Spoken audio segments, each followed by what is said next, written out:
সালাতে দোয়া কবুল হয়। সালাতে দোয়া কবুলের 3 জায়গা।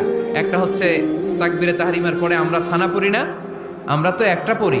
আল্লাহর হাবিব সুন্নাহ এবং নফল নামাজে আরো পড়তেন সানা, ওই দোয়া কবুল হয়। 2 নম্বর জায়গা সালাতে সেজদায় পড়ে দোয়া করলে কবুল হয়। আকরাবু মা ইয়াকুনুল আবদু মির রাব্বিহি ওয়া হুয়া সাজিদ ফাকসিরু ফিহি দুআ। বান্দা যখন সেজদায় লুটিয়ে পড়ে বান্দা আল্লাহর সবচেয়ে কাছে চলে যায়। তা কিন্তু বিশ্বনবী বলে সেজদাটা তোমার রবের কুদরতি পায়ের উপরে পড়েছে। সেজদায় পড়ে দোয়া করেন। সালাম ফিরানোর আগে বিশ্বনবী দোয়া করতেন, লা ইউসাল্লিমান্না আহাদুকুম হাত্তা ইয়াতাআওয়াযা মিন আরবা'a। আল্লাহর হাবিব বললেন 4 জিনিস থেকে পানাহ না আছে আমার কোন উম্মত যেন সালাম না ফিরায়। তারা যেন পড়ে আল্লাহুম্মা ইন্নী আউযু বিকা মিন আযাবিল কবর, আউযু বিকা মিন আযাবি জাহান্নাম, আউযু বিকা মিন ফিতনাতিল মাহইয়া ওয়াল মামাত, আউযু বিকা মিন ফিতনাতিল মাসিহিদ দাজ্জাল।